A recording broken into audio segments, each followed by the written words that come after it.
అందరికీ శుభమస్తు. శుభోదయ వేళ చక్కటి అతిథిలాగా వచ్చింది నా చిన్ననాటి స్నేహితురాలు సునీత. మా ఇంటిలోనికి ప్రవేశిస్తూ అందరము కలిసి ఎక్కడికి బయలుదేరుతున్నామో తెలుసా? శ్రీశైలంలో మల్లికార్జునుని దర్శనం కోసమని ఎన్నో రోజుల నుంచి ఇలా తహతహలాడుతూ కరెక్ట్గా 8:30కి గుంటూరు నుంచి మా యాత్రని సాగిస్తూ వచ్చాము.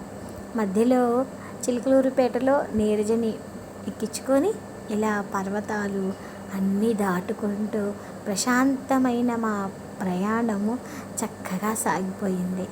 ఎంత చక్కగా ఉన్నది అంటే అసలు ఇంత తొందరగా వెళ్ళి అంత త్వరగా వచ్చేస్తామా అని మేము అస్సలు ఊహించలేదన్నమాట.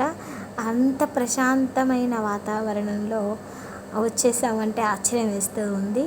చూడండి, అక్కడ 12:30 కల్లా చేరుకున్నాము. 12:30 నుంచి స్వామివారి దర్శనం గట్టిగా అరగంట కూడా పట్టలేదు. అమ్మవారిని అయ్యవారిని దర్శించుకొని మనం నేర్చుకున్న 4 శ్లోకాలని పారాయణ చేసుకొని అమ్మని దర్శించుకొని అక్కడే కాస్త భోజనము అది స్వీకరించి మరలా రిటర్ను బయలుదేరేసాము. చేరటంతో త్రిపురాంతకం క్షేత్రానికి చేరుకున్నాము. ఇక్కడికి రాగానే ఏదో తెలియని భావన, ఇది నాది అనే ఒక మనసుకి ఒక స్వాంతన అనేది త్రిపురాంతకం అమ్మవారిని దర్శించుకున్న ఆ పేరు తలుచుకున్న అలా కలుగుతూ ఉంటుంది.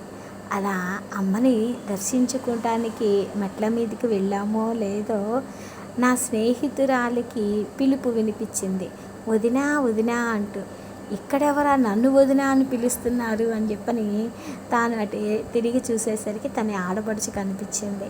తన ఆడపడుచుతో ఒక పిక్ అలా దిగి అమ్మవారి దర్శనం చేసుకొని ఎంత త్వరగా మళ్ళా బయలుదేరేసేసి వచ్చాము అంటే నమ్మరు.